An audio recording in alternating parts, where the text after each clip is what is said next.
अगर भगवान आपके सामने प्रकट हो जाए आज और आपसे कहे कि एक विश मांग, तो वो विश क्या होगी?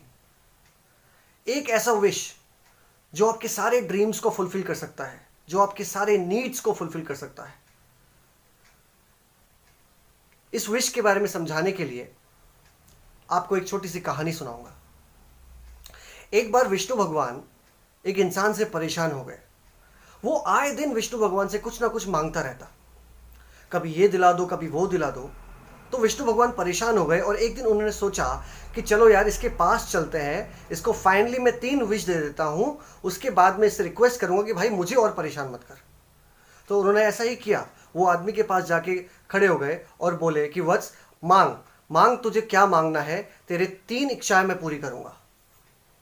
वो आदमी बहुत खुश हो गया, थोड़ी देर सोचा और बोला कि हे भगवान, मैं अपनी बीवी से बहुत परेशान हूं, आप प्लीज मेरी बीवी को गायब कर दीजिए।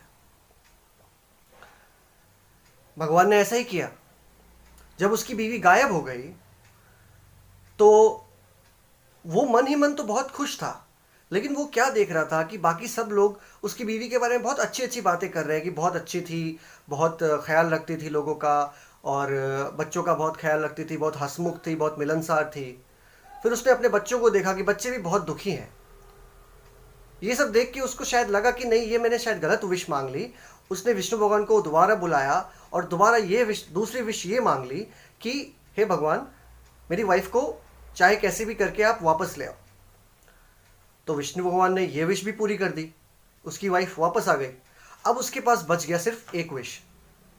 उसमें क्या मांगे? तो उसने बोला भगवान को कि भगवान मुझे एक दिन का समय दीजिए, मैं आपको अपनी जो लास्ट विश है ये कल बताऊंगा। वो परेशान होकर अपने दोस्तों के पास गया। तो उसने बोला अपने दोस्तों को कि यार मैं सोच रहा हूँ मेरी जो लास्ट विश बची है उसमें मैं अमरता का वरदान मान लेता हूँ कि मैं कभी मरूँ ही ना। फिर एक दोस्त ने बोला कि यार अगर कभी मरेगा ही नहीं लेकिन बीमार रहेगा तो फिर ऐसे अमर होने का क्या फ़ायदा, एक काम कर तू हेल्थ मांग ले। फिर दूसरे दोस्त ने बोला कि यार हेल्थ भी होगा, पैसे नहीं होंगे तो फिर क्या फ़ायदा, एक काम कर तू ये मांग ले कि तेरे पैसे कभी ख़त्म ना हो। फिर एक चालाक दोस्त था, उसने बोला कि यार पैसे होंगे लेकिन दोस्त नहीं होंगे तो क्या फ़ायदा, तू एक काम कर दोस्तों की सलामती मांग ले, तेरे दोस्त सारे अमर हो जाए। तो ऐसे करते करते कुछ सूझ नहीं रहा था उसको। अगला दिन आया और विष्णु भगवान प्रकट हुए। उसने बोला कि हे भगवान, मुझे तो कुछ समझ नहीं आया कि क्या करना चाहिए। आप ही प्लीज़ मेरे मेरे हित में सोच के, मेरे भले के बारे में सोच के आप ही मुझे कोई ऐसा वरदान दे दीजिए जो मेरे लिए लाभदायक होगा। तो विष्णु भगवान ने बोला कि वत्स, मैं तुझे ऐसा वरदान देता हूँ जिससे तेरी सारी कामना, तेरी सारी इच्छाएं सब पूरी हो जाएगी। वो वरदान क्या था? वो वरदान था संतुष्टि का, कंटेंटमेंट। जी हाँ दोस्तों, संतुष्टि। संतुष्टि से हमारी बाकी सारी विशेष पूरी हो जाती है। कैसे?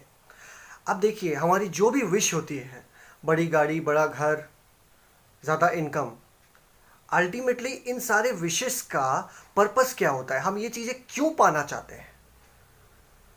ताकि हमें खुशी मिले।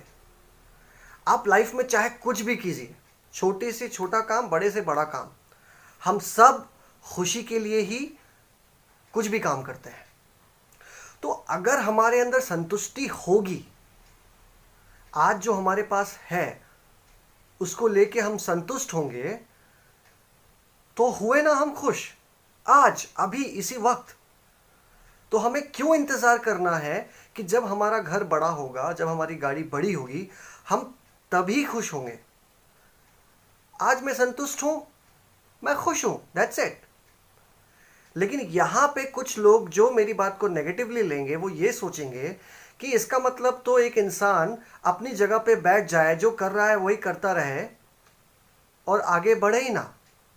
नहीं, मेरा बोलने का मतलब कभी भी ये नहीं है कि आप कभी भी ग्रो मत करो। ग्रो तो करना ही है, इंसान है तभी ग्रो कर रहे हैं। अगर ग्रो ही नहीं कर रहे तो इंसान होने का कोई मतलब ही नहीं है। लेकिन असंतुष्ट होके ग्रो करना या असंतुष्ट होके ग्रो करने की कामना रखना, वो मेरे ख्याल से एक नेगेटिव अप्रोच है। हर एक इंसान का एक पोटेंशियल होता है। अगर मेरे अंदर पोटेंशियल है ज़्यादा इनकम करने का, बड़ी बड़ी गाड़ी लेने का, बड़ा घर लेने का, तो मैं वो कोशिश करूँगा, लेकिन असंतुष्ट होके नहीं। अपने अभी के घर से, अभी के गाड़ी से असंतुष्ट होके मैं ये काम नहीं करना चाहता। मैं चाहता हूँ कि आज मेरे पास जो है मैं उससे खुश हूँ, बहुत खुश हूँ, लेकिन मैं आगे और बढ़ सकता हूँ, मैं बढ़ूँगा। बस यही एक मैसेज के साथ इस वीडियो को ख़त्म करना चाहूँगा। Thank you, bye bye.